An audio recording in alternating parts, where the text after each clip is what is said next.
3 months ago, horror fans and horror content creators would actually stop and ask me, hey, are you super excited for Scream 6? And my response consistently was this: I don't care! That's because I thought the last film was dumb. I definitely have my reasons for saying that. A terrible subplot, bad acting, and probably one of the worst reveals that we've had. Not to mention some of the worst de-aging I've ever seen. But since I have the Regal Pass, I saw the movie anyway, and I was actually pleasantly surprised. I actually enjoyed this movie. It isn't perfect. I'm Mike the Movie Misfit, and let's talk about Scream 6. Hey, so like I mentioned previously, Scream 6 is a big improvement from the last film. It still has its flaws. Just like Scream 2, we follow our surviving cast members to college, and this time college isn't in Woodsboro, it's in... Welcome to Canada. Go! Canada? I think you mean... New York City! Hey, what do you know? Ghostface followed them to Canada, New York City too. One of the reasons why this movie worked a lot better for me was because they were in New York City, and apparently in New York City, nobody cares. New York City in this film actually felt like a pretty good character, so between Jenna Ortega's character and New York City, those are my two favorite characters in the film. In previous Scream installments, whoever is wearing the Ghostface costume, they're always kind of consistently clumsy and a little goofy. But in Scream 6, that is definitely not the case. It almost felt like Kane Hodder or Derek Mears was behind the costume.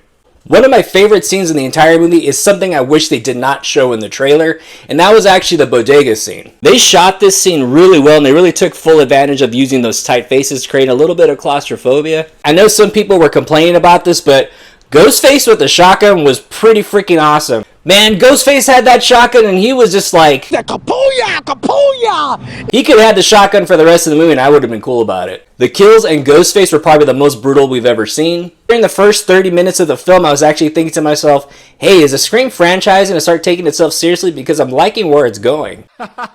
Yeah, then it starts turning into a typical Scream movie. The characters in this film are still pretty flat. I kind of liked Mindy in the first film, but man, as soon as she went to college, she literally became everything I did not like. That was in the Black Christmas 2019 film. And same thing goes for her twin brother, Chad. In both films, he feels like he's two characters that are just molded into one person. The first half of the movie, he's a jock, and the last half of the movie, he is a movie buff. Hey, we couldn't get Sydney for this film, so guess what? We're going to bring back another fan favorite, Kirby. I was actually kind of looking forward to seeing Kirby come back because I felt like her character wasn't done from the previous films, but how they brought her back, I was just kind of thinking... Yeah, sure. They're kind of doubling down with the stupid subplot that I didn't like in the previous film, but if they don't go through with it, I think it's a potential waste. Every time they show this, it just takes me out of the movie. And the worst part of it is I think it's a crime because the man aged really well, and for whatever reason, they make him look like a Stephen King sleepwalker. Who else just happens to be in New York? That's Gale Weathers, and she's returning to the film also. Not just because she's a producer, but she also has an important part in this movie too, sort of. There is a scene in this movie that they showed in the trailer, and I really hope the Wayans brothers are credited for this because this scene was straight out taken out of Scary Movie. Or else what? Or else my boyfriend's gonna be here any minute, and he's black and he'll kick your ass. Whatever you do when watching this movie or even watching this film for the second time, don't overthink it, because if you overthink this movie, the story and everything falls apart. Especially when it comes to the reveal in the Scream franchise. When you start realizing who's who and who's where at what times, then everything just becomes... stupid. Especially when it comes to logic in these films. Why aren't people calling the cops?